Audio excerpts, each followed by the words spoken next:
Putting in work, bound to be paid from all the murderous music I made. Songs of truth and none about lies, no concern with beat because I took them like fire. I am who I am and it just won't change. And though I've been going a while, they still know my name. Next time you see me on the stage, believe I got more juice than you can find a lemonade. 5 years ago I left the game to get a mic arrest. And the music y'all been playing, I'm just not impressed. The concept's gone, the lyrics are wrong. Some of y'all even repeating verses from your old song. I sorted through the songs while y'all was putting in your bed. Y'all have better look rapping on Diary of a Wimpy Kid. Constantly having a mental vision as a matter of fact. Cause I was looking for something real so I could get on the right track. To create a monster jam that would go Ivy League. I dialed up real life to see if I could get 56 G's. Believe me, in GB I'm valid, and you can take it from me. What good is a lump, nigga, if it ain't got no G? Flawless delivery, and it's always tight. I'm so hot it's considered awesome when I put you in the spotlight. Been gone for some years, but at your request I'm back. And after I'm done, y'all careers fade to black. Putting in work, bound to be paid from all the murderous music I made. Songs of truth and none about lies, no concern with beat because I took them like fire. I am who I am and it just won't change. And though I've been going a while, they still know my name. Next time you see me on the stage, believe I got more juice than you can find a lemonade. So many hits under my belt, too many to name. Here, take a couple of things to go with everything else I did you trying to claim. I'ma strive to my goals to fatten these billboards. While you trying to get attention, yeah, you know how it goes. In your mind, you the king until I touch the mic. Then you become that little kid afraid to ride his bike. In your song, you the gangster, claiming to be the coder. When I have mics in my hand, use a foot soldier. I got love for this game and that'll never change. Every time they mention rap, they'll mention my name. A trendsetter from Chicago to move to the mill. Came to the Bay of 2000 and keeping it real. Hip hop is a card game, so you better know your place. Keep yelling you the king, cause Dub's the ace. No, it's not an option, so I won't settle for less. Am I guilty of murder by Mike? Yeah. Putting in work, now to be paid from all the murderous music I made. Songs of truth and none about lies, no concern with beat because I took them like fire. I am who I am and it just won't change. And though I've been going a while, they still know my name. Next time you see me on the stage, believe I got more juice than you can find a lemonade.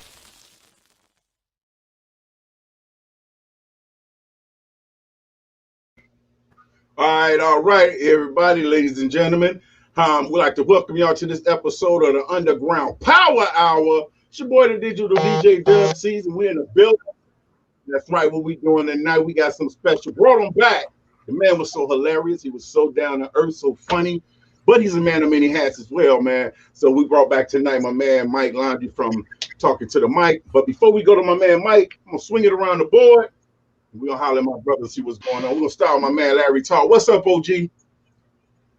Oh, man, same old thing, man. Just trying to maintain, you know what I'm saying? Trying to live up under these circumstances we in. It seems like the world done gone crazy. But, you know, hey, just trying to keep my head above water, man. That's all, you know. But that's what's up. That's what's salute up. To everybody tuning in, man. And, you know, enjoy the show. What's up, Big Doe? Big Doe 6'4", kicking in your back door, kicking up your darn chicken, and I'm coming back for more. No. Yes, my man Doe. All right, that's what's up, LT. Is always a privilege, always a privilege. Now we'll swing it over to my man, Brother Rob, the Poet Brown, just in case you don't feel like saying the whole damn thing. But anyway, hey, I got it. That's the first time I ever got it right. Right. Brother Rob, what's going on with you, my brother?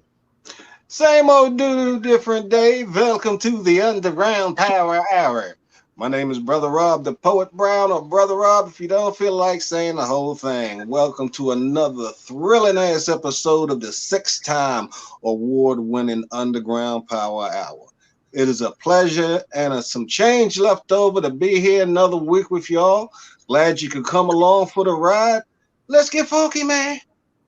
That's what's up. That's what's up. And like I was saying to y'all, we do got my man in the building. We're going to go to him in a second. But let's acknowledge everybody that's in the room real quick. You know, we like to stay up in tune with the comments because without those that's making the comments, we just sit here talking shit. Hey, wouldn't nothing be wrong with that anyway, but hey, you know, we got to acknowledge our shout out to my man Dope Fresh to Don, Black Law Rebel Music in the building. Of course, shout out to my man Everly McDaniels. Speaking out, he said, "What up to everybody? What's up, Mr. McDaniels?" He's a poet as well, man. Y'all, I don't know if y'all knew that, but he's he's a poet, man. You know, check him out.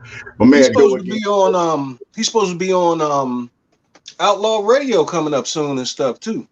Oh, okay. Well, maybe here, maybe we can get some information on that from him, and that way we can help plug what he do. We like to help push whoever's doing something. When you grinding, we grind it, and if you gonna grind hard, we gonna grind just as hard as you do. So that's how we support each other. That's what's up. But saying what's up to everybody that's tuned in already and those that's coming in. You are tuned in to the 6-time national award-winning Underground Power Hour with your boy, the digital DJ Dub C's, the OG Larry Tarr, and of course, Brother Rob, the Poet Brown.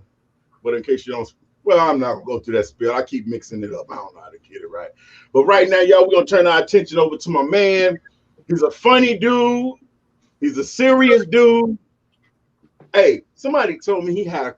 Hey, we're gonna keep it a secret, man. We ain't gonna tell none of the viewers, man. Somebody told me that you had some hoes, man. Somebody told me you was a player, man. You're a pimp. Now let me stop that. We're not gonna tell the viewers, y'all. Now, but we're gonna swing it over to my man and let him give us a little bit of what's going on. For those that remember my man talking to the mic, Mike Laundry, he was on the show before and we talked about certain things, his talk show and everything. I had the pleasure of being interviewed by this fella. But today he's coming back, for those, I know all y'all say wrestling's phony or whatever, man. Some of it is, but it's still entertaining. And my man, he plays a good role in there. He's a professional wrestler. He's been in the ring with some of the best. He's been around some of the best. And that's what we're going to be talking about. So right now, I'm going to shut the hell up. I'm going to give him the mic. I'm going to give him the mic and the floor for a minute and let him give y'all a little spiel on him before we really get into the show. What's up, Mike? What's up? Yeah, so on top of having a show, I also, get fake beaten up for fun. So, and yeah, it's fun. I've done it for about 7 years now, give or take. I trained with Jacques Rougeau, who in WWE back in the day was called the Mountie, and trained a bit with Anthony Torelli, who's Santino Marella back in WWE as well. So, and then I started off as doing security for like local indie wrestling, and then a good friend of mine is a wrestler. He's a well-known wrestler here in Montreal, PCO. And he just recently, he was part of the Mounties too. He's part of the group called the Quebecers in WWE back in the day with Jacques Rougeau, and he recreated himself as PCO, the non-human, like the Frankenstein kind of character. He just recently lost. He was in Ring of Honor. He's I think the oldest Ring of Honor heavyweight champion. He won the title last year. He was like 55, 56.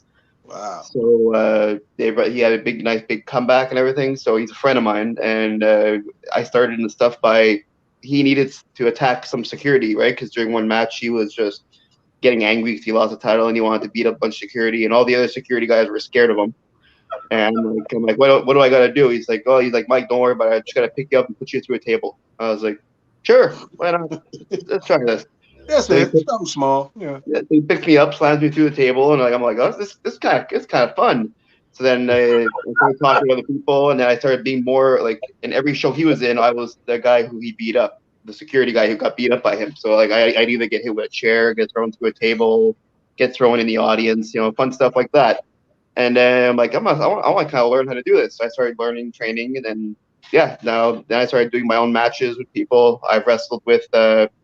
I've had a match with Nikolai Volkov, rest in peace. He was an amazing guy. The stories he told me were the best. Wrestled with Demolition back, like Axe and Smash from back in the day when they did a tour. Shelton Benjamin, right now he's in WWE. Carlito, Kevin Owens, a good friend of mine from Montreal because he's wrestled here a lot too. He's in WWE now too. I wrestled Psycho Sid as a fluke. That was kind of fun. People look at me weird when I say while I was getting power bombed, I was trying not to smile. Sid is a big motherfucker, man. That was Sid Vicious, right? Exactly. Yeah, that's Sid Vicious originally, yeah.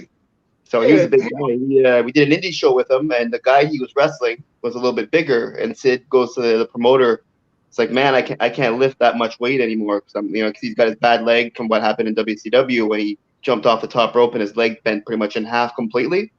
So anything big, he can't lift anymore. So he's like, I want to wrestle someone a little smaller. So he starts looking around and looks at me. He's like, how much you weigh? I'm like, 190. He's like, I want to wrestle him. I'm like, okay, cool. So just chatting away. He choke slams me. I'm trying not to smile, and then he puts me in for his power bomb. I'm trying not to smile on the floor after I get dropped. I'm like, cool. Like I used to watch you as a kid, and now you're kind of throwing me around like a rag doll. And it was fun. Then the best Sid story I had, which kind of makes everybody laugh, and this will make you guys laugh. I play Pokemon Go at that game everywhere, right? So at the end of the match, Sid goes, I gotta go to the washroom. I'll be right back. He disappears, and I'm like, okay, I'll turn on my Pokemon Go to see if there's any Pokemon in the area.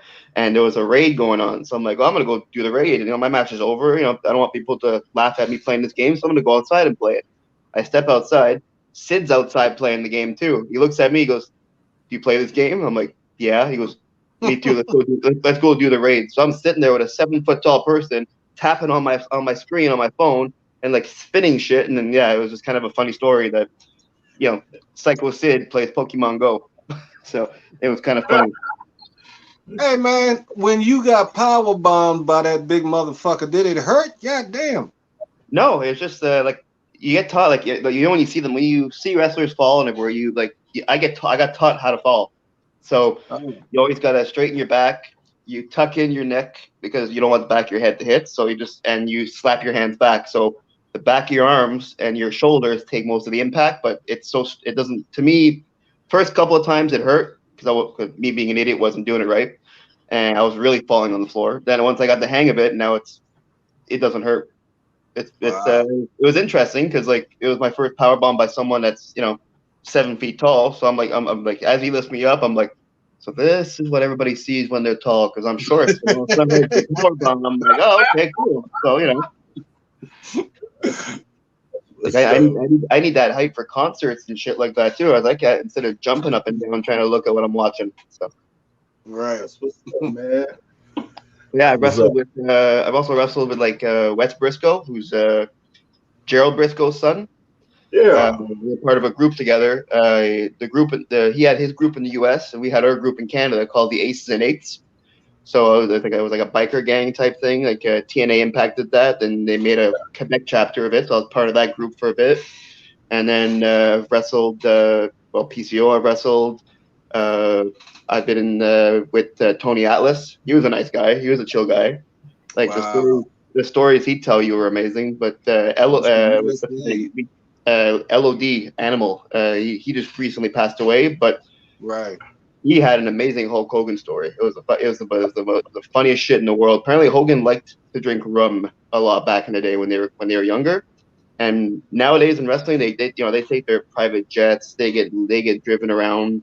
But back then, they'd be 4 of these big guys in a car, going city to city, jumping around. So it was Demolition, LOD, and Hulk Hogan in one car. Hulk Hogan was driving, but they're all drinking. They're all splitting the bottle of rum while they're driving, and this 18-wheeler cuts them off. So they get mad. So Hogan apparently throws the empty bottle of liquor at the truck and gives them the finger. So they park on the side of the road, take a piss. Hogan leaves the door wide open. The 18-wheeler just drives by and knocks out the door right off and gives him the finger. And apparently for a week straight, Hogan drove around with a rental car missing the front door. Damn. It was in the trunk.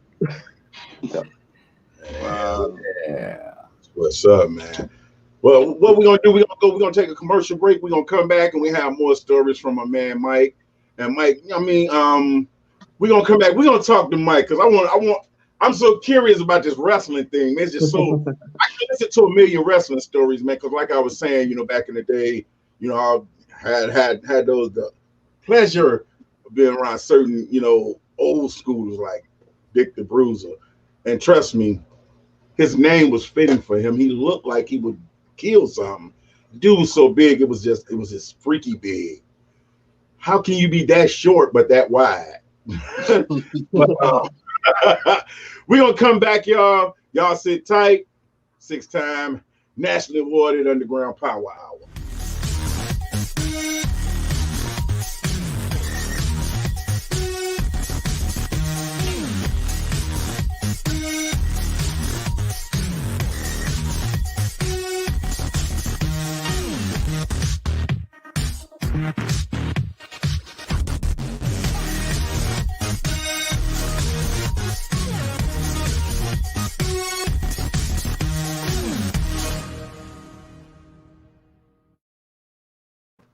That's right. That was a quick one, but we are back. And we got my man, like I said, we got my man talk to the mic in the building. And some of my, if anybody have any questions, put them in. Feel free to call in. The number is going across the bottom of the screen if you want to call in and talk to my man Mike, ask him questions, different little things, whatever it may be. We do want y'all to we do want to hear y'all questions and y'all to put your input on what we're talking about. But okay, so when it comes to wrestling, how can I say this? I know we all as fans we got our favorites, but what would have been your dream match? Who would you love to wrestle as a dream match? Who, me? Undertaker. Huh? Why? Just because I've been a fan of his since like the beginning. I've even got an Undertaker tattoo on my leg. And I've met him once or twice. The first time my dad took a picture of me and the Undertaker, he took a picture of the Undertaker and realized that, okay, Undertaker's 6'10", but your son's only 3.5 feet tall, and I'm not in the picture.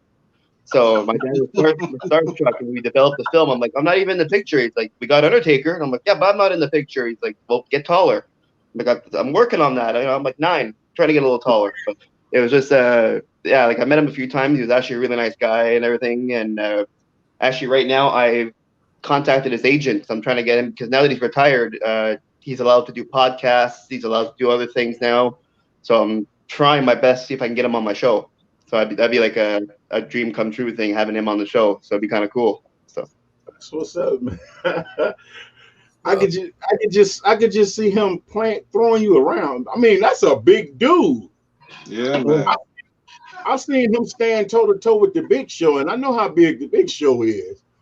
And I did a seminar, a wrestling seminar in the States with the Big Show was a trainer, and the initiation for the seminar was Big Show giving you a chop. Now that's one of the moves in wrestling that's real. Like when they hit you in the chest, that's a real hit. So Big Show pushes me. First of all, his hand is the size of my chest, which I kind of got scared. So I'm looking at this. He's like, okay, I'm gonna give you a chop, but I'm like, am I gonna still be able to breathe? And he starts laughing. He's like, don't worry about it. He slaps me. I had this huge imprint of his hand for a week and a half on my chest as a bruise. And I'm like, man, looks like a tattoo of a hand on my chest. So it was so big, and it was insane. Did you take a picture of it, man? That's a memento and shit, dude. I do. I have it on my one of my laptops down there. I took a picture of it with him standing behind me. So all you see is the red imprint of the hand. So you should have did. You should have actually went and got an outline tattoo of it. Had him to sign it. That would have been funny. That would have been a good one. And I have another classic picture of me at the hospital with what happened is I did a wrestling match with a UFC fighter. He came to Montreal for a week, did a couple of shows, Filthy Tom Lawler. So we did a wrestling match because he got into wrestling, and the skit was supposed to be his finishing move was the knuckle punch. So he was supposed to fake hit everybody, they all pass out. Me being an idiot, I walked too fast, and he really did punch me in the face, and he really did knock me out. So, my picture with Tom Lawler is me at the hospital, kind of looking like half in and out of it, with him smiling at me, pointing at me. So he really did he looks at me, he's like, why'd you walk into my fist? I'm like, I didn't know you were gonna swing that fast. So just one thing led to another, and I got knocked out. And he said so nonchalantly, and one thing led to another, and I got knocked out. Right. It was my fault. That's why. If it was him that swung and did it, I would have been like, oh, you knocked me out. But no, I knocked my own ass out by going too fast, stepping in too much. So, and mistakes like that happen a lot. I've broken my nose once or twice because when they do the big boot, you're supposed to fall back. I didn't fall back, and I kind of walked right into the guy's boot, break my nose. Little things like that happen, and it's just part of the job, I guess. That's what they say. They're just walk it off, you're good to go. So wow. Hey, Mike. Well, it sounds like to me you don't have to fill out an application for this job. Just go in there and get your ass kicked and have a damn good time. Exactly, and it's different. The indie stuff is different than the professionals. Professionals, they train over and over. They rehearse the match. They do everything else. Us, we get to the arena. We say hi to everybody. Go to the promoter. Promoter says, "Okay, you're wrestling this person. You're going to be in the ring for 10 minutes. You win. talk it out. So we got an hour and a half backstage of us just talking it out, going like, okay, we're gonna start with this, then I'm gonna do this move, and then we try to talk it out, and then if we don't have enough time, we just talk it out in the ring. Like, who wants to do the next move? Okay, we'll do it. So when you see people doing like the collar and elbow tie-ups, and They when talking. they're each other and they're like, doing like the headlocks, they're actually like whispering to each other, saying, okay, we're gonna do this next, we're gonna do that next. Yeah, I figure that. And Yeah. you know what? I understand that concept, and that's where people say, "Oh man, it's fake, this and that." But if you don't do it right, like you said, you still getting hurt up in that ring. Some of those people, I believe, is really bleeding or their leg broke because, like you said, you might have not timed it right. You feel me? Exactly. Like if you make like if it's all choreographed perfectly, it looks good, but you make one little mistake, Mm-hmm. it can be something little, it could be something severe. Like I think was it like for example, Stone Cold, the one of the matches with Stone Cold and Owen Hart a couple of years ago. I remember that. Stone Cold made the error and made himself like he was supposed to hold some of his body weight when Owen Hart did the pile driver, and Stone Cold didn't do it properly and ended up breaking his neck. Mm-hmm. So yeah, it was a mistake because Stone Cold, just the timing, like he ran ahead. Owen Hart didn't get a chance to grab him properly, and then he put his weight down, and then Owen dropped and broke his neck. Wasn't supposed to happen, but it was a mistake. Yeah. So like some moves are dangerous. Some moves you got to be careful. Like even a power bomb, like so yes, I if you know how to fall, you're okay. But like I've seen some guys who have never done it before, and they go, "Oh, they'll power bomb me," but instead of knowing to straighten your back and fall down, they just let themselves fall, and they fall on their neck. Now, Sometimes they hurt themselves, but it hurts. So one move can cost you your life. But it is all choreographed. But like I said, one thing can be like Draws, for example. Like another wrestler from back in the day, he was called like Puke, Darren Drozdov. He was wrestling with D'Lo Brown, and one move that D'Lo does pretty much like 5 times a day is finisher, the lowdown. All Draws did was, instead of keeping his neck straight, he kept it sideways, and he broke his back. He's been paralyzed ever since. One instant move like that, and that was the end of his career. It was something that even D'Lo now apparently doesn't wrestle that often because he's scared of injuring someone else now. That's why he stopped wrestling for a bit too. So, but all it was just, instead of keeping your head straight, he had it tilted a bit, and when he fell, it hit the spine somewhere, and it snapped. So you're taking a huge risk, man, by even doing that. Because I wonder, how do you defend from the chair? You said you was a security guard getting beat up in the table. How is the table good, or is it? Are them chairs made of aluminum foil and shit, man? Because that shit go pop and shit when it hit. You know what I'm saying? I don't know about the ones for wrestling in WWE and all that stuff, but I know us when we use chairs and stuff in a match, we go to Walmart and buy a metal chair. So they're real chairs.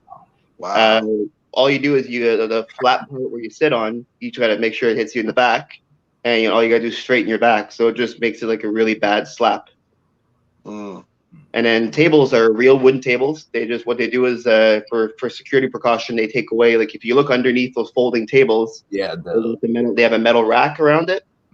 We take off the metal rack, and we take off the screws, and we put it back on with industrial wood glue. So it still stays sturdy, and then when you open it up, when you go through it, it breaks. Yeah. But then you don't have any screws like stabbing you or the metal kind of cutting you. So you're just going through plywood. Have there ever been any times where somebody put a table out and forgot to take everything off it? Yeah. With my buddy PCO, they suplexed him on it, and he cut his back from one side to the other. Ended up having to get, I think it was 31 stitches on his back. But he finished the match, and then at the end of the match, he goes out in backstage, and him being 100% Quebecer, all you see as he walks to the back, all you hear is "Call this the tabarnak," and then he starts yelling out like, "Who used the wrong fucking table?" And he's like, "Now I got to go to the hospital instead of going to get drunk." So he went to the hospital, got stitched up, and then got drunk afterwards. But still, mistakes happen because if the table is not set up properly, because usually under the ring we'll set them up, and the ones that we use for autographs or anything, we try to put them more in the middle, so we can't reach them, and the ones that we used are more against the edges, so it's easier to pull out. And sometimes if they're in a rush or the audience starts coming in, some people make a mistake and mix them around. So it's not like purposely done, but sometimes, you know, like I said, accidents can happen, right, and they grab the wrong one.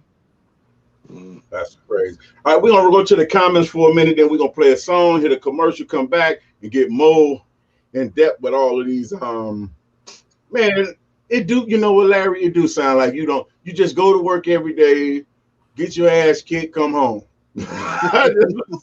Hey, well, you don't have to fill out an application or nothing. Shit, just go. Hey, that reminds me of Nate Robinson last night. Just go in there, make your ass kicked. Hey, but you're getting paid though to get your ass kicked. Shit, you can't knock that. Yeah. Don't get paid a lot, but you still get paid something. There you go, bro. We got the Chicago legend in the building. Short Body. He said, "Have a great show, fam. Blessings from us before me. Salute to all you legends.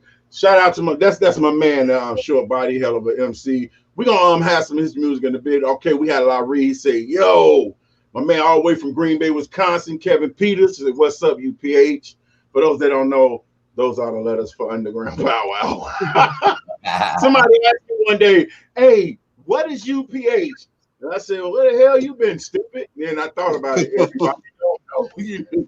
But okay, and another friend from Green Bay, Wisconsin, Rachel Richard, she said, good evening, gentlemen. Well, Rachel, man, my prayers out with you. Hope you get well. Hope everything's working out for you. Hope you feel better. So true, he say, I'm weak about that Big Show chop. Yeah, man, that ain't no chop. That's just like getting slapped with a piece of steel, man. Just like, man, that's ridiculous. Going like the week after it happened, I ended up going to Florida on vacation. So try to explain to girls when you're trying to pick them up, what's that on your chest? Oh, I got slapped by some big guy. And that's the best way to start a conversation right there. And they're like, it covers your whole chest. I'm like, he was big. What was his name? Right. Big Show. Oh, okay. You know, that settles it. Big in his name.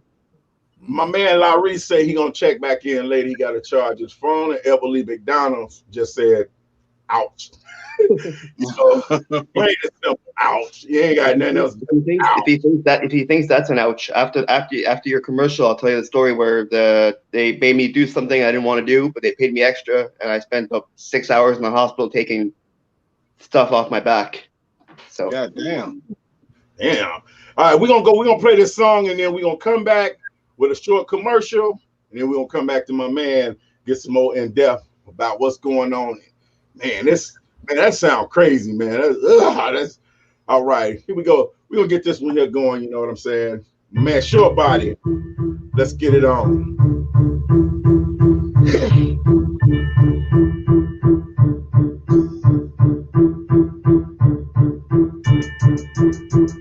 Let's get it on. Let's get it on. It's all but the kid in the body in the Geronimo. Got the back, I got the strap, so come, let's get it on. Let's get it on. Let's get it on. It's all but the kid in the body in the Geronimo. Got the back, I got the strap, so come, let's get it on. Let's get it on. Let's get it on. Let's get it on. Let's get it poppin' in this motherfucker. And if it's a problem, we fightin' in this motherfucker. Yeah, I'm a little nigga, with a head buster, with the power of a motherfucking bone crusher. Talk about muscle, I'll show you how to use it. Throw it all around like it's nothing to me. So unbelievable how I do it. Throw it all around like it's nothing to me. Talking money, let's get to it. Now we ain't buying stores, but we up that beauty. And if you talking hoes, yeah, we got plenty. Let's smoke weed and drink nothing with any. Legal and diamond and collected penny. And if it's all, nigga, let's get it. You already know. Hell yeah, I'm with it. Let's get it on. Hell yeah, let's get it. It's all us that kid in the body in the Geronimo. You got the back, I got the strap, so come, let's get it on. Let's get it on. Let's get it on. It's all us that kid in the body in the Geronimo. You got the back, I got the strap, so come, let's get it on. Let's get it on.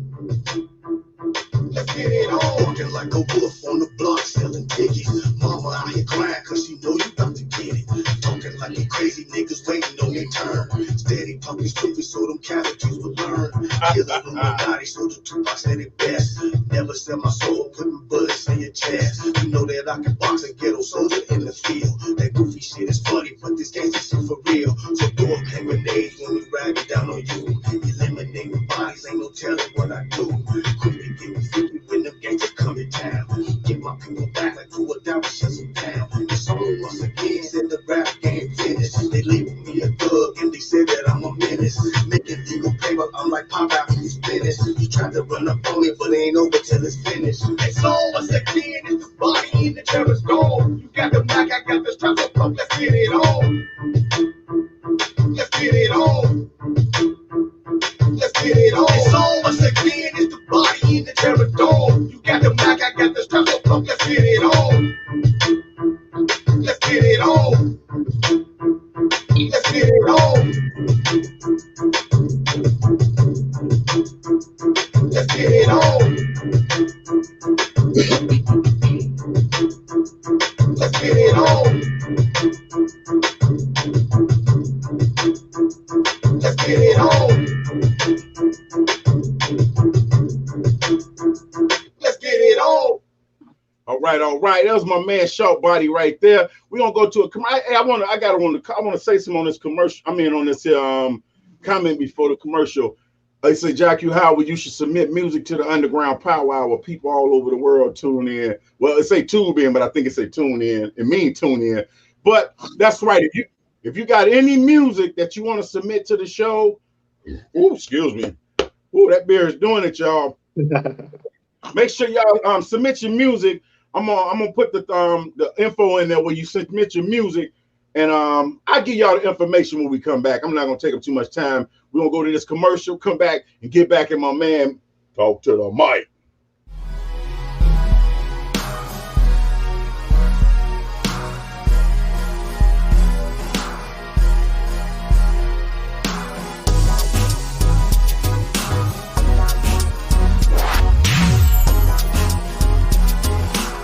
Elevate. The ability to raise or lift something up to a higher position. Proverbs 4:25. Let your eyes look directly forward and your gaze be straight before you.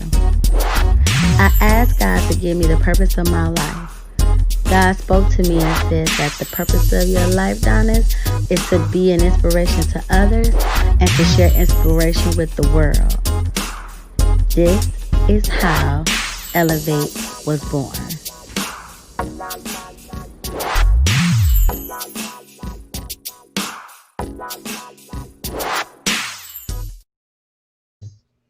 All right. That was my sister Donis that had left that comment. That's what it was. So she watching from the Dub C's Entertainment Network group page. That's why I didn't know the name. If you watching from, we live on Facebook Live.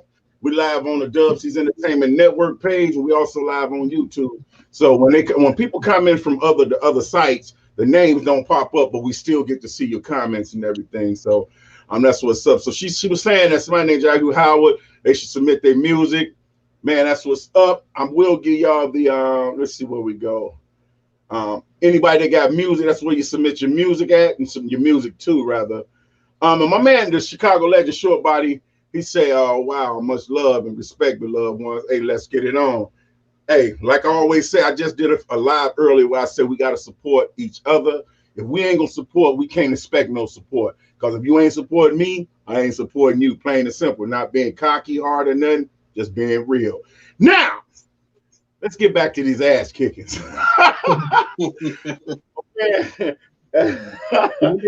Earlier, I was telling you about when I wrestled Sid, the significant size difference. If people don't know the size difference, I found one of the pictures on my tablet. So that's me and that's Sid. Holy shit! God damn! In the picture like next to a kid. Yeah, that's between me and this guy right here. So. Oh shit! When I got powerbomb, it felt good to be tall for once. So that's what's up. That's what's up. That shit must have been like being on an amusement park ride and shit and stuff, man. He take you up real high. Exactly. Yeah. That's crazy, boy. So Man. I'll tell you the story I was going to tell you before the commercial about.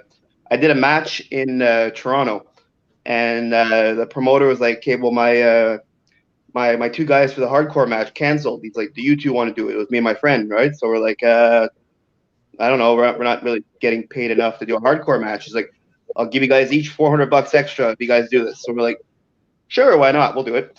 So halfway through the end of the match, like we didn't know what the ending was. It was a surprise ending, and they kept it a surprise ending for us too, so we could look surprised.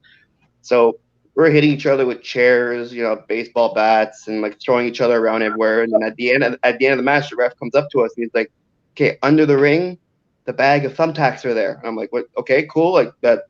Why?" And he's like, "That's special. That's the ending. One of you two are getting dropped on thumbtacks." I'm like, I wasn't told this shit."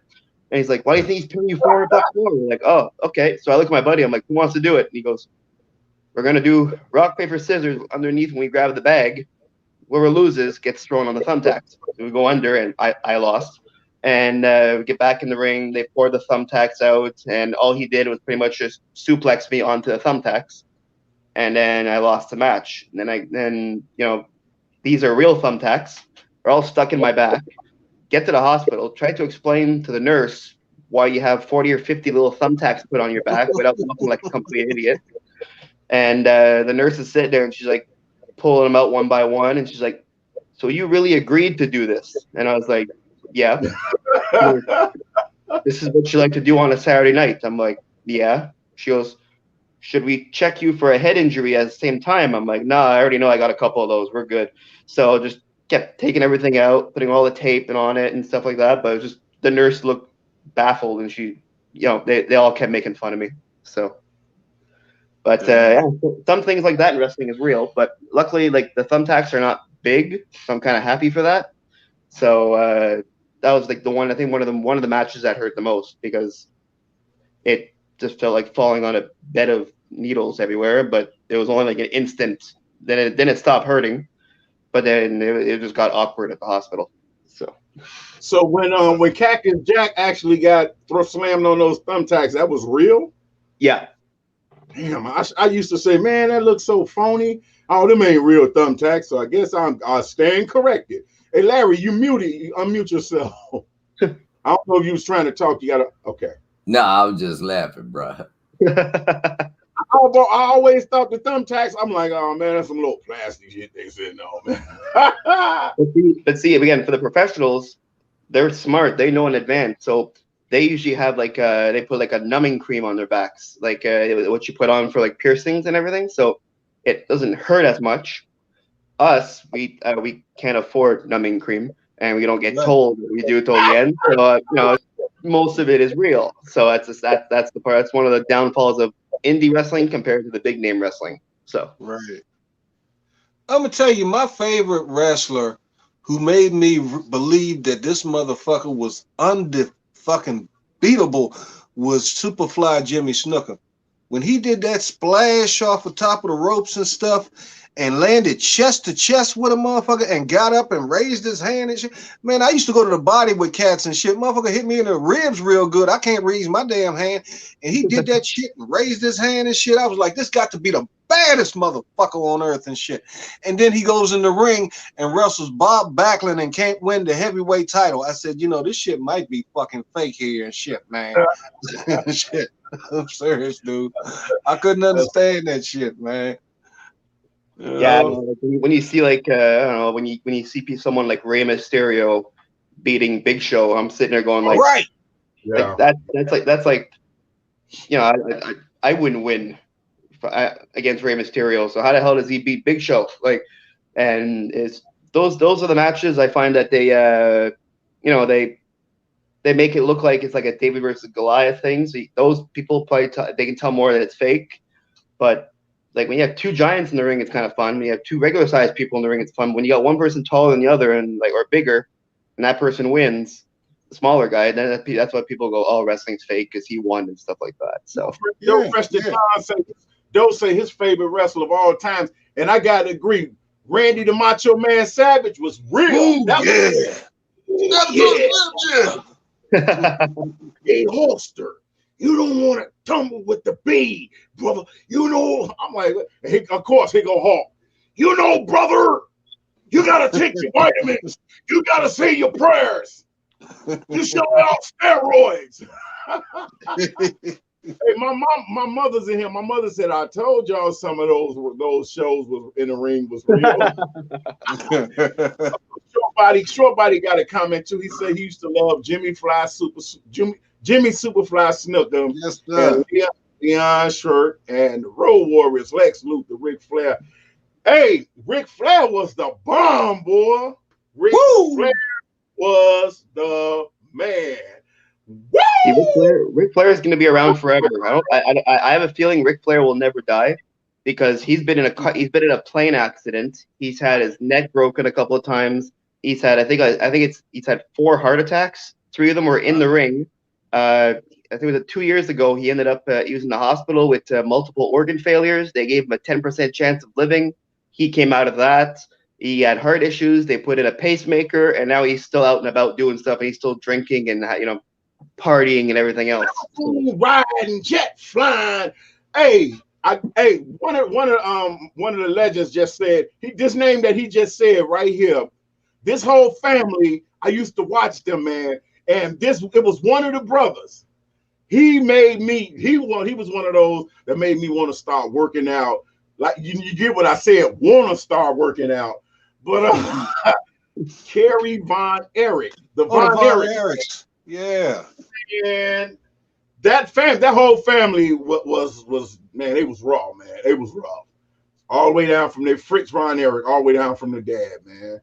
But I think what's his name? They changed one of the names in W to Texas Tornado. He was one of the Von Erichs too. So yeah, that was Kerry. That was Kerry Von Erich. Yeah. That motherfucker. I understand what you're saying about him, Dubs. That motherfucker had a physique like shit, dude. Look at him, and I go, man, I want to look like that. But I didn't have that drive, to go in the gym and do what he was doing because I was doing other shit. It's amazing. Now check this out. In a regular street conversation, most guys wouldn't even talk about, oh yeah, man, I used to watch wrestling. I mean, look at all these rappers and legends and stuff in here commenting, calling names. Look at them. Iron Sheik. Yeah. That was our excitement and shit. Because back then, if you had cable, you was considered rich and shit and stuff and whatnot. We was the basic channel looking at motherfuckers. Those brother Ole and Iron Anderson, they was raw, man. They was rough. Hell yeah, the Horsemen. Yeah. Hey Doug, you didn't have to lose weight. Who was the great big brother, man, that wore? Hey, man, hey, you know what, Larry, man? Let me tell you. Abdullah the Butcher. Yeah. You had to lose weight. You could have been Kamala the Butcher Part 2. No, I wanted to be Kerry Von Erich, nigga. Yeah. Hey, you the 1, 2, 3 kid. Man, you know what though, man? Back in the day, that was one I used to faithfully watch wrestling with my dad. Those was the things that when wrestling. You look at it now, man. It's so scripted and so phony, and I just be looking and I say, well, you know what? Everybody make a living doing something. You got these people on TV that's doing these reality shows. You got actors. Hey, wrestling is the same thing. So I don't knock them, man. Everybody got to hustle. Everybody got to eat. So when your chance comes to eat, you got to eat. Kevin Peters say his favorite was Shawn Michaels. Shawn Michaels was cool, but what happened to his eyes now? Yeah, one's a little crooked and stuff. And he's bald now. Like he finally cut his hair. He's got he finally came in contacts that he was balding, so he cut his hair. So that dude's eyes counterclockwise. My wife, that was one of her favorites. Yeah, I can talk now. Yeah, he the heartbreak kid. Okay, he heart broke. All right, don't say his friend. He wrestled as the Texas Tornado. Oh, you're talking about Kerry Von Erich with a fake foot, but nobody knew he lost his foot. It's like, yeah. Hey, Doug, If there's one person that is chiming in right now in the comment section that knows all he watched wrestling faithfully is Big Doe, man. You know what I'm saying? Now you know me, I'm old school. You know, wrestling was cool because you only had 3 or 4 channels on your TV. Right. You had a pair of vice grips on them to turn it. Then you had some aluminum foils on the antenna. Yep. You know, so my favorites was like the Junkyard Dog and Hacksaw Jim Duggan type, you know, because that's just me. But Doe is very knowledgeable, man. He watched that faithfully like the NFL, bro. Hey, his Facebook user say we can't forget about Sting. Sting was the man. Hell no. Sting was cool as shit. Sting was the man. The Stinger Splash. Yeah. Man, I'm telling you, man. Hey, Dub, you remember Chief J Strongbow and shit, man? Man, come on, man, dude. I'm old too. Man, you know, I bet somewhere somebody looking at this going, what the hell with the music, man? They talking about wrestling? These old men talking about wrestling. Yeah, we're wrestling fans. Mike, I want to ask you a question now. Was it up to your job to promote it, or what, to promote the wrestling thing, or you just went in there and if they say I just need to beat somebody up, you getting a check?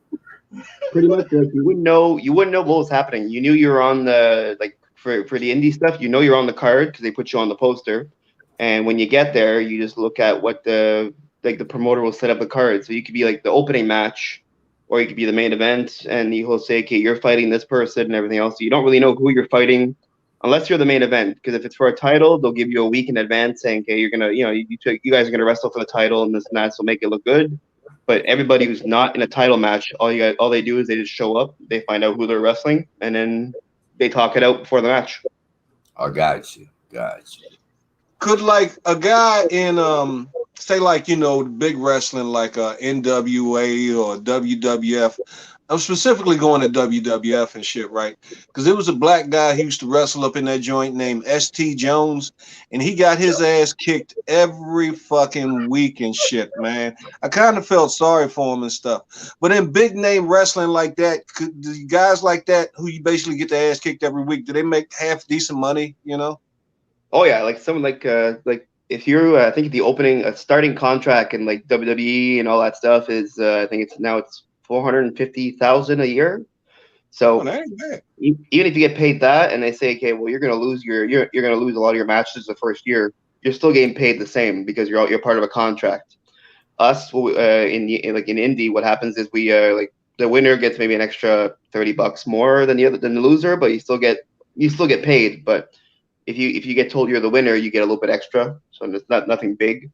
But in NWA and like TNA and AEW, WWE, you're on a contract. So whether you win or lose or you're not there for that day, you still get paid because you got paid a salary. That's what's up. Yeah, hey, I think I'm in the wrong damn field of work. Hey. I said that too, Dub. Man, just like what I witnessed last night. Shit, let me get my ass kicked round one and win 500, 600,000. Right. Mike said you're under contract. Probably how long is it, Mike? Like, is it like a year or something, or? It depends. Like when you start in an industry, so I have Kevin Owens is a friend of mine. So when he started in WWE, they gave him a 2-year contract, and then after those 2 years are up, they can extend it. They can negotiate. So you can ask for more money. They can give you more money. Like I think the highest paid wrestler was Undertaker, and he was only there once a year, and he was getting, I think it was $3.5 million a year, and he wrestled once a year. So. But he had the seniority for 30 years, right? So like the longer you've been there, the more you get paid. But like some of these wrestlers aren't even at the million mark, and they've been there for a while. Like I think AJ Styles just hit $1 million in WWE, and he's been wrestling for like 15 years in other companies, but he's only been 3 years in WWE or 4 years in WWE, so it's totally different. I have to give it to him though, man, because you know, like you said, you have to learn the technique is like falling right and everything else. But plus on the flip side, in order to get that money, you have to be an entertainer as Exactly. well. Yeah. See, the Undertaker and the people, you know, you was mentioning, they're pretty good entertainers as well as wrestlers. So probably that's why they don't have to wrestle that much, you know what I'm saying? And some people use the wrestling as like a stepping stone for acting, like The Rock, for example. Like he was a wrestler. When he started, he didn't talk so much. Then when they started making him talk and being arrogant, they said, "Okay, you know, you seem like you have a talent for it. We're gonna stop giving you scripts." So The Rock stuff when he was on the mic was all his ideas, and all the stuff he created was all his stuff. And then they said, "Well, maybe." Then I think it was Vince who told him, "Maybe you should try to be an actor." He did the Scorpion King and all that stuff, and then one thing led to another, and look at him now. Like now he's in everything. One of the highest paid actors out there now. Exactly, yeah, and that's all from just him, you know, being given creative control of his character, letting him do all the stuff he wanted to do. That's crazy, Creative man. control, that's John what's up. Cena trying to follow in his suit too, and a lot of people. Let me see who was. I can't even think of his name. But it'll come to me before the show. I hope. Hey, Dub, not to cut you off, that last comment I seen. Yeah, ask Mike about that right there. Hey, one of the viewers say, what about the managers like the Mouth of the South? I guess you want to know, do they get paid well, or is they just, you know, like space takers? No, managers get paid well too, because sometimes it's the manager that dictates the match. Like, say for example, if a wrestler forgets his key or forgets his moment, the manager's there to help. Right? The manager's like, say there's there's an injury, the manager will interrupt and disrupt and stuff. So the managers get paid pretty good too. And to be a manager, you have to learn how to wrestle as well. Like at the wrestling school we had some people that were managers, and they learn how to fall, they learn how to take a hit, because sometimes these people get hit too, right? So most managers know everything that a wrestler knows, in case, you know, it happens or whatever, in case they have to be involved in the match. And they're usually going to get told, they know the whole script and everything else too. So if there's something that's not going on right, they can try to help redirect it back how it's supposed to go, as opposed to prime example, Paul Heyman. Paul Heyman get his ass whooped all the time. Mm-hmm. And now, you know, Paul Heyman got taught. He learned how to take his falls in ECW, so he knows how to take a fall, how to take a hit. His company was ECW back in the day. So you know who my favorite manager was? Bobby the Brain Heenan. Bobby the Brain Heenan was Bobby was good, and he was funny too and stuff, man. But I can go further back than that, man. My favorite manager was Captain Lou Albano and shit. Man. Oh yeah, because he knew, you could tell he knew how to fall, because you could just bitch smack his ass, and he a big boy, he'd fall, and the crowd would go fucking nuts and shit, man, and stuff, man. Me was classy Freddie Blassie. He was a good manager. Yep. He had the cane. He always hit everybody with the cane, and I was always a fan of Mr. Fuji. He was a wrestler, then he became a manager, and he always had that pocket full of salt, tossing in the face and everything. So and Paul Bearer, of course. Paul Bearer was one of the best ones, with, you know, the urn and just the facial expressions he gave and the voice. So right, Undertaker, you can't stop me. Yeah. Kane and Undertaker. Now you don't get that many good managers nowadays. There's no really good managers here and there. There's like, I still watch wrestling. I still watch Raw. I watch Raw more than SmackDown, because I watch them both. Like my favorite wrestler right now that Undertaker is gone, my favorite wrestler is Bray Wyatt, the Fiend. So I love the fact that they make it that it's like the Firefly Funhouse is his imaginary house in his head. So he's the happy-go-lucky guy in there, and then when you piss him off, the Fiend comes out, which he created the Fiend himself. That wasn't a WWE creation; that was his own creation. Apparently, he spent a couple of $1,000 to get that mask made by Tom Savini, also from the guy who does all the movie effects and everything. That was a custom-made mask by Tom Savini. and he has creative control of that whole character. Like the lantern is his old self. It's his old face stitched up, and like it's like he reinvented himself. And I don't know. I like what he's doing with the character. Like even Undertaker said like he thinks Bray Wyatt's the next him.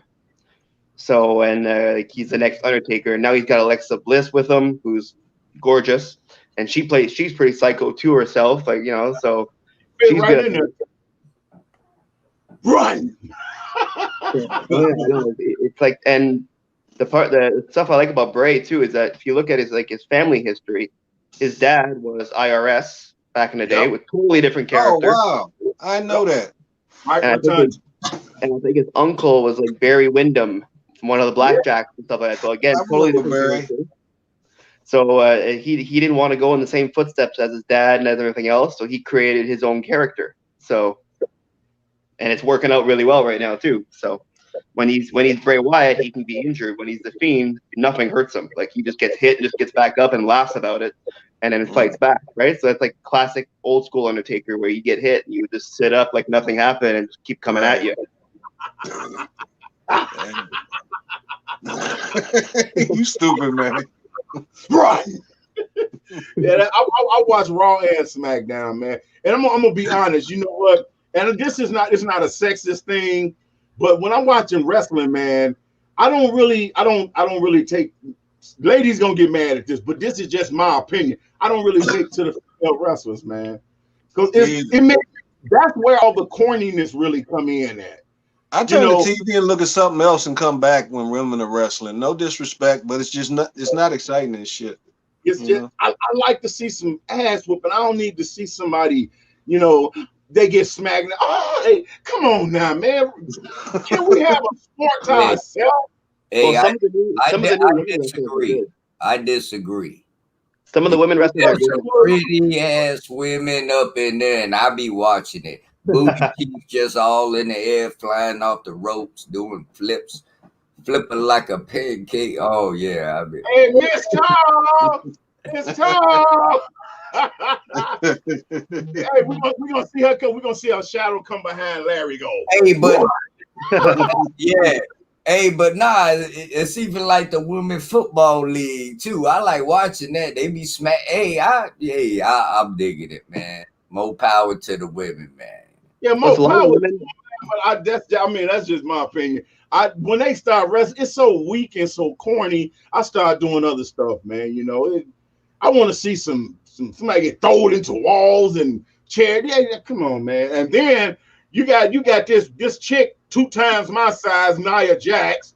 She want to go beat up on somebody, look like they 10 years old. Give her somebody her size to fight.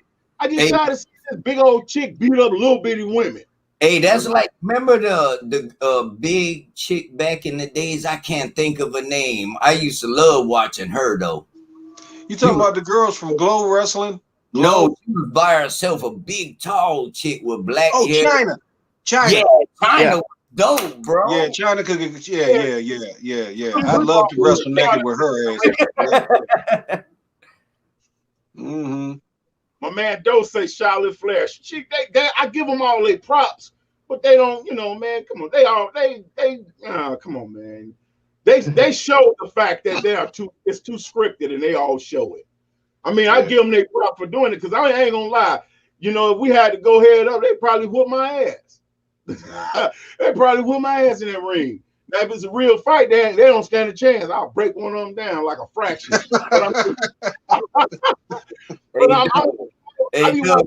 You be the one to run into the boot.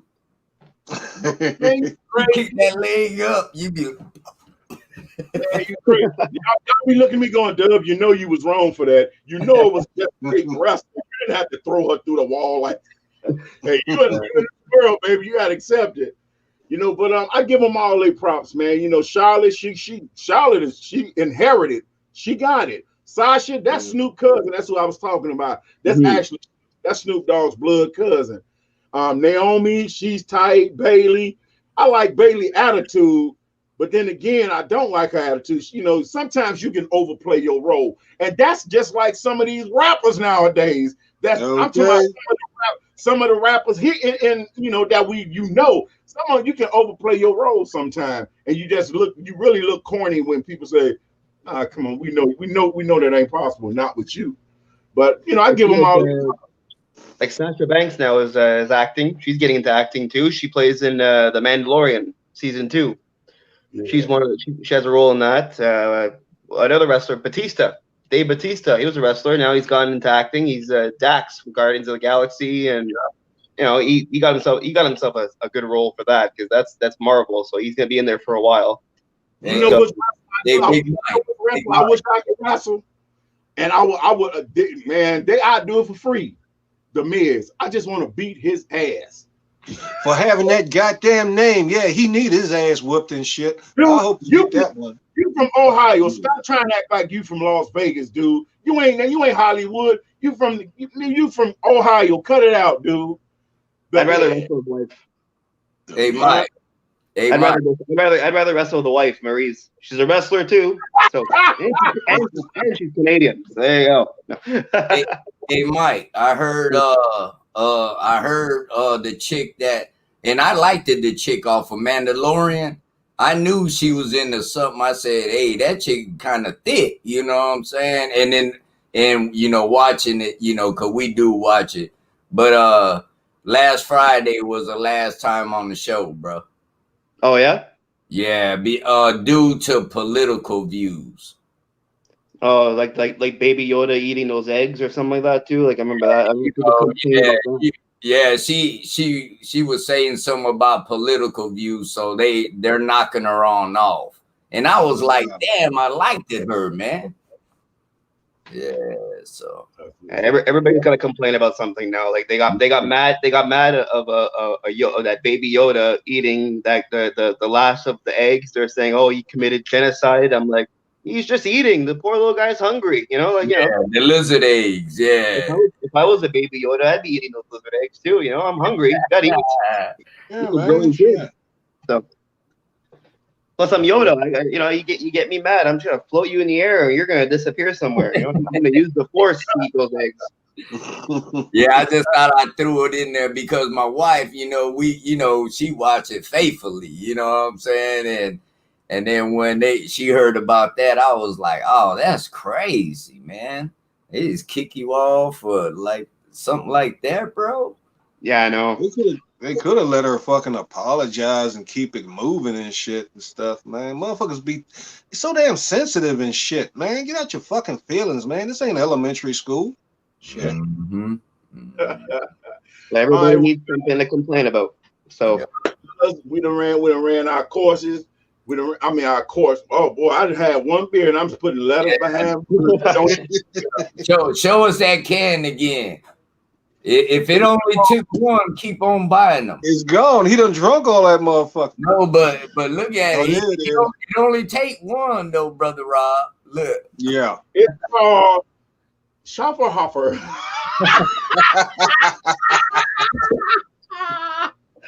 Man, when we was on our honeymoon, and my brother-in-law said, "Hey, you got to try the Shopper Hopper." I was like, I need the Shopper Hopper Puffer Copper. I don't know what it was, but that's what it is, called Shopper Hopper. Oh, that's the one you had on when you was in Disneyland. Yeah, boy, it was fine. It was hot out there, so it was good too, man. And I wonder if they got that over here. That looks interesting. I'm gonna be ordering some beer after I get off the phone here. So. Because I don't want to walk to the corner store, so they deliver here, which I'm kind of happy because I don't want to walk, and I'm gonna ask for that to see if they got it. So I know it's a block away, but that means I got to put shoes on, I got to put a jacket on, I got to walk, and we've got snow right now, so it's getting cold. I don't like snow. Y'all got a lot of snow up there. Y'all got a lot of snow up there right now. It's what? Y'all got a lot of snow up there right now. Well, on the last weekend we got like 5 centimeters, 10 centimeters. Then it melted. Now it's getting cold again, and it's just and the fact that it's my day off and I'm lazy and I don't want to walk anywhere, so it's bad. It's bad enough. I brought the cooler next to my chair, so I don't got to walk to the fridge. So I'm not gonna walk to the cooler store to get beer. So. I know that's right. Hey, Mike, before you get off, man, let everybody know that's tuned in, man, where they can find your show or your podcast and everything. Yeah, know, perfect. What's like I said, if you want to follow me on Instagram, it's talk to the mic. So talk_to_the_mic. That's for my show. That's on YouTube as well. Talk to the mic. Facebook. Talk to the mic. And I've got a new project coming out in June. I'm making my first short movie. So it's called The Woods. So if you want to get to know more about that, I made an Instagram for that too. It's called The Woods 2021. So it's going to be a small indie kind of horror movie, found footage type thing. So I'm going to be acting in it. I'm producing it. I'm directing it and everything else. It'll be done at the Montreal Film Festival too. I've got a girl of mine that used to work with me in the bar. She's going to be in it too. And I've got a cameo from George St. Pierre from GSP who's going to be in it too. So it's going to be interesting. Yeah, well, he's a Montreal native, and we talk back and forth once in a while. And I told him I was doing this, and I asked him if he wanted to be a cameo in it, and he said yeah. So we're gonna have that in there too. So it's gonna be an interesting little project. So right now, the only thing that I have done is 5 pages of dialogue and a quick little coming soon. But there's going to be more coming out soon. Hence the whole coming soon. So, but yeah, if you want to follow that, do that a follow. I'm gonna start posting a lot more on that too. And then I got my talk to the mic, and you can see me do my show and all the other stupid shit I do. So that's dope, though. Even on TikTok too. I even got TikTok. Again, talk to the mic on TikTok. Absolutely no videos of me. Whenever I find a stupid video and I'm like, I got to make everybody play it, I play a stupid video and I get likes. And I kind of have fun doing that. And then Twitter is talk to the mic 3. Like I said the last time, I wrote talk to the mic and my son decided to put in a 3. So I didn't see it, so it's talk to the mic 3. But yeah, that's every way you can get a hold of me. That's what's up. Larry said his show will be on tomorrow. I'm not sure what show he's talking about, but Larry said I think he's talking about the interview he had with Talk to the Mic. Yeah. Oh, okay. Oh, okay. Tomorrow too. I'm just been. I was gonna try to do some editing this weekend, but I ended up working, and then today I just slept and drinking beer and relaxing. But yeah, tomorrow I'm gonna start releasing more interviews. I got a couple interviews. I'm doing some more interviews during the week. I think I got Brother Rob coming on Friday. So I was wondering if you was gonna remember. Go ahead, motherfucker. So and Larry, I still got to get you on the show too. So oh no, I'm low key, Mike. You know, but if anything, well, I think my partner, my friend, my family, Doe Fresh and Don been on your show, has he? Yep. Yeah. So we good. Yeah, I ain't nobody, brother. Yeah, but thank you. Old fart behind the scenes, bro. He's the behind the scenes man. Yeah. You know, I don't want to be Puff Daddy dancing in everybody's video and stuff. Yeah, that ain't me. Yeah, but hey, I greatly appreciate you, man. Hey, now I know some other artists, and they should be watching right here. That's why I said put your handles out there, because, like my daddy said, you can lead the horse to water, but you can't make them drink. So if they're watching this right now and they don't take advantage of all the handles you just put out there, then I ain't got nothing to do with them. Larry, you old school like a motherfucker, man. Handle. That's from when the motherfucker was using the CB and shit. What's your handle, son? What's your handle? Next he gonna holler at Fogus, buddy. Like I told you, it's not hard to find me on where is it? Hold on. I just pulled out my tablet there just to give everybody a look at the logo and everything. So if you guys do want to follow the Talk to the Mic, this is how it looks. It's on this whole screen. The screen thing is tricky, but yeah. So you find that logo right there. You just give me, just send me a request to follow, and I'll follow back. Everybody who follows me, I tend to follow back right away. So. Hey, Mike, right after this, man, put the link in the comments or something, then they can find you. Perfect. Yeah, I'll put them all down. I'll put my little list. There you go. Because I'm definitely gonna follow you. Instead of me writing down, put in the links. I'm gonna follow everything that you said. Bam. Perfect. Well, again, like I said, thanks for letting me be on the show again. It's always fun to be on the show. So tell my stories of myself getting my ass kicked. So that's kind of fun too. So that was cool, man. Dope story, bro. You met a lot of people, man, and everything, and you enjoyed yourself. You know what I'm saying? And you learned it. You learn the techniques. I think right now I'm in the wrong field. I need to go learn how to fall and shit. Matter of fact, I'm gonna go get on my house, on my rooftop tomorrow, and dive on the table, and I'm gonna put my damn hands back and shit. Nah, man, but I salute you because that dude slapped you in the chest. He probably would have cut me in half. Try going on the beach after. Try going on a beach in Florida after with a big handprint on your chest, trying to explain to people what happened. Lord Jesus, a lot of people didn't talk to me much. I don't know if it's because they thought I was crazy or I was an idiot or a bit of A and B put together. So I don't know. I just didn't get that many people talking to me, and when they did, they either probably looked at me like, "What an idiot," or like, "Why do you have a giant man's hand on your chest?" It's hard to explain sometimes if people don't watch wrestling or don't know what's going on and you're on a beach. So, they might didn't talk to you and shit, but I'm sure they talked about your ass when you walked by. They were like, somebody smacked the shit out that motherfucker right there. God damn. Definitely. They probably wasn't like they probably saying he got a big boyfriend. How he gonna run off at the mouth no more. They say he won't say nothing smart at home no more. Damn. We're gonna get ready to get out of here, y'all.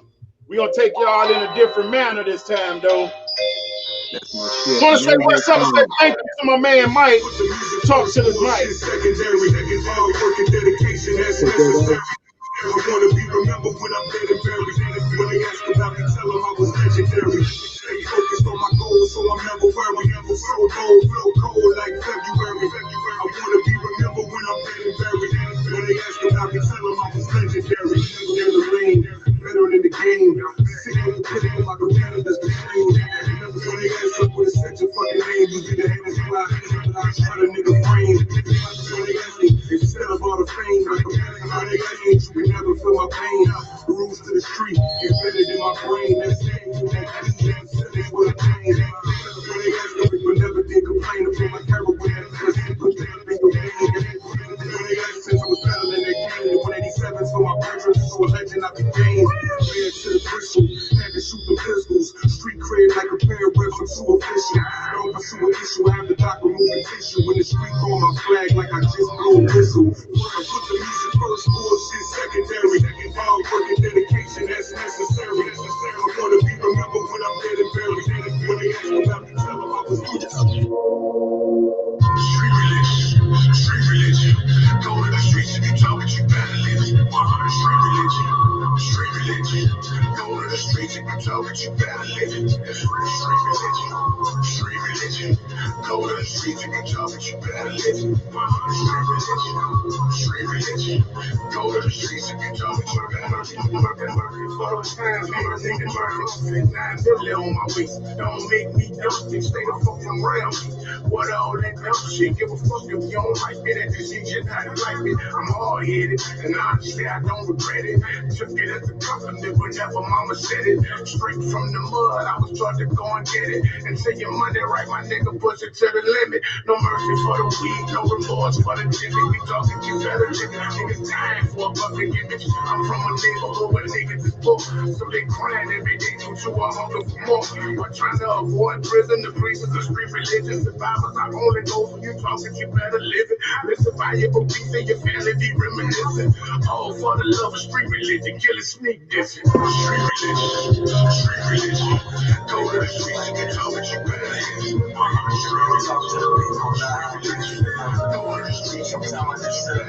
Talking to myself about my life, about how far I've come, how much I've grown mentally over the years. I remember I would always complain about what I had, what I didn't have, stressing out, staring at the project bricks as a young man, feeling trapped, unsatisfied with life. But now that 28 years old, I'm looking at life a lot different as I should. That's what life's about. Growth. We don't grow mentally on a consistent basis. I ain't got it all figured out yet, and I probably never will. But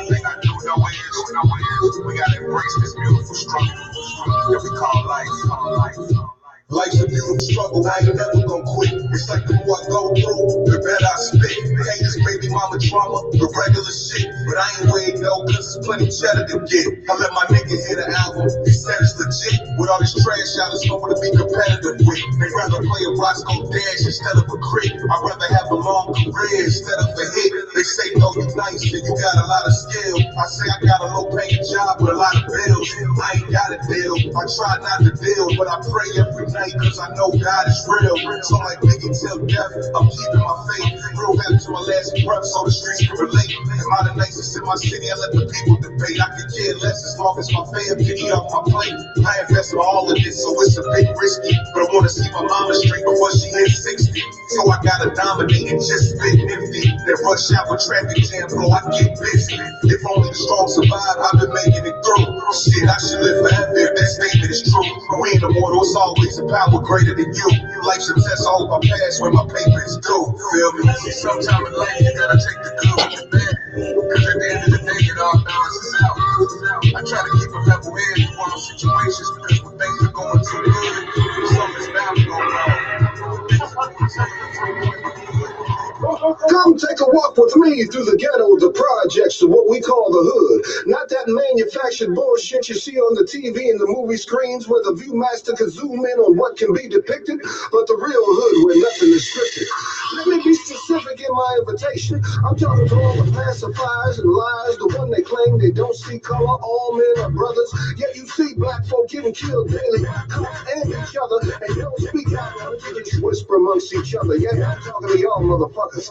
You can look at the movies and the videos and not be scared that your punk ass ain't there. Now come to the true inner city, where there's always somebody named Tawana to make them the future time moved on down, possibly making that shit. Not that they all look bad, but it's the true inner city. You might hear somebody yelling out one of these names, and now comes the true inner city who begins. I'm very serious when I say watch your step, because you never know what you're going to step on or in. Welcome to the ghetto, dear tourists, and all its unique bliss. We won't be going through any alleys today. You understand that you can the strong smell of you like this. You may notice you basketball courts in this ghetto. This is why you kids on the bus ain't got no place to go. So they cut back on the summer jobs programs just like the IRS. They take as much as they can from the poor man. But the poor always knew how to make do when we didn't have enough. So we played street games. You know, hopscotch, freeze tag, red light, green light, double dutch. Some buildings still have security doors, but the call upstairs don't work no more. You can't get a signal out front or you ain't never stop kids. You don't take the same control about. Don't worry about this. We'll start getting our fans. They're hoping to fight a break out. Maybe they could post some shit. You may also notice as we stroll around the way, for some sisters in the hood, Halloween is every goddamn day. All kinds of cake up on their face, funny colors running through their hair. Some of the younger brothers like wearing name brand jeans, but for whatever reason they can't seem to hide their damn underwear. Now y'all see that well-dressed brother over there getting into his car? That's Tony. But if you catch him downtown, he's Antonio. See, the federal government is where he makes his dollars, and he realized that he gotta act like he got some sense. So when he gets around white folks, he tends to lose his ghetto accent. You know, talking more distinguished, using what they call proper.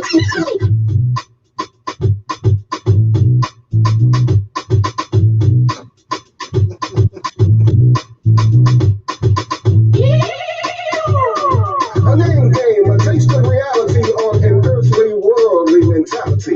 I'm a black man. Does that describe my race or my nationality? You tell me. If I was born in America, I should be considered American by birthright. Is that right? But you put African in front of my American, emphasizing my blackness. Yet when Europeans are born here, they're considered straight up Americans. Is it because they're white? Coincidence? I doubt it. And don't get me wrong, I'm not trying to play the race card. Then again, if I was, what the fuck was you gonna know about it? You know, when I was coming up, for a short time, we studied black history, and a big part of it was based on the struggles of the 60s, the civil rights movement, police brutality, racial profiling. And if you identify with your culture too much, they say you was communistically wild. Now here we are, the 21st century, a brand new day. Is it that we didn't learn from our mistake? Or is it somewhere along the way our problems never ever really went away? I never thought the day would return when being black was scorned stress saloon. And the sad part is the powers that be still refuse to identify the elephant in the room.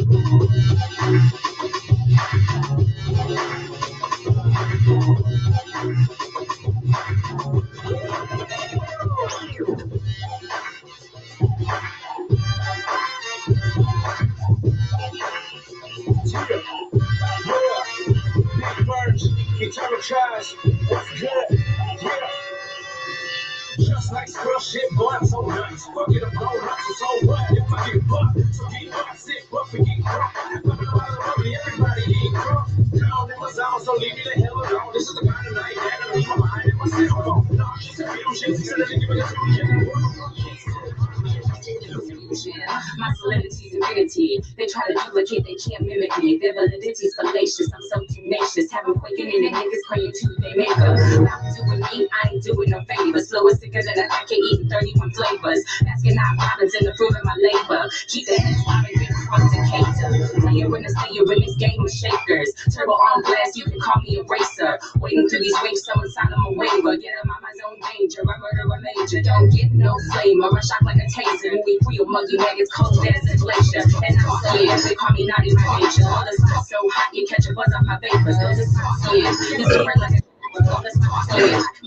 Get breaking waves in Rogers neighborhood. I love my neighbors. Weapon G, trying to be the mayor. Eternal tribe spellers, this is how we ride. And we fly, fly. Eternal tribe slaves, yes, we have a life.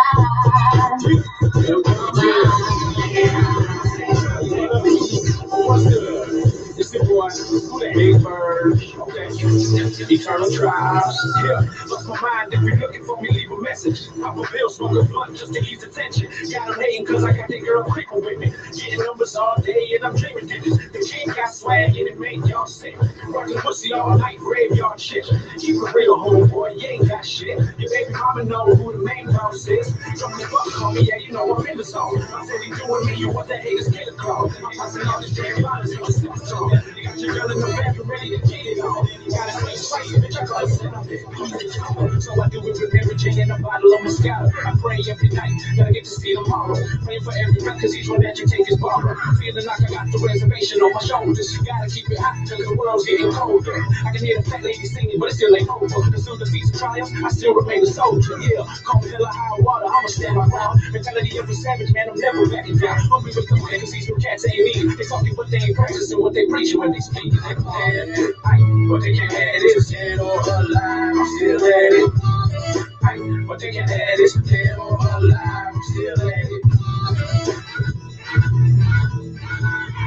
Yeah, and the words of Chief Joseph, the words don't last long, let's say I'm something. And I'm tired of all of this talk that comes to nothing. It does not require many words, speak the truth. But say the wrong shit and definitely take a peek at you.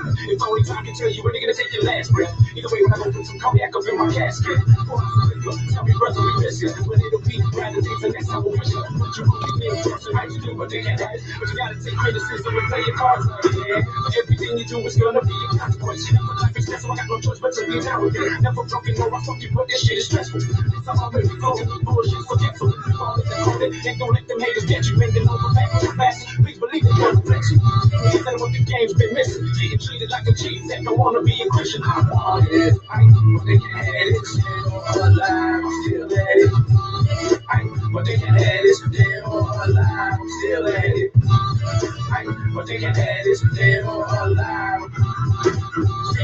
And the haters are snitching, but either way, I'm getting for every dollar, every penny. And I only got two choices, flipping or stretching. Checking this is the question, cause the bills got me stressing. The cops hit the lights on me just because of my tribal place. But I ain't speeding, seatbelt on, and I'm driving straight. But I ain't speeding, seatbelt on, and I'm driving straight. But I ain't speeding, seatbelt on, and I'm driving seatbelt. I ain't speeding, seatbelt. I ain't speeding, seatbelt. I ain't speeding, I ain't speeding, I ain't speeding, I ain't speeding, I ain't speeding, I ain't speeding, I ain't speeding, I ain't speeding, I ain't speeding, I ain't speeding, I ain't speeding, I ain't speeding, I ain't speeding, I ain't speeding. All right, ladies and gentlemen. I'd like to thank you. I'd like to welcome y'all and thank y'all for sitting in. Man, I know I went a little bit nuts and bananas, but that's how the show gonna end. Shout out to everybody that was in there. Shout out to everybody. Shout out to my man KP. I had to do that. I had to end it like that. I want to give my man some love all the way from Green Bay, Wisconsin, the CEO of Eternal Tribe. Them last few songs you heard was my man Kevin Peters and his crew. And of course, y'all heard Brother Rob. Yeah! Had to do it along with some dope fresh to done. Till next week, y'all. Love is love. Y'all stay tight.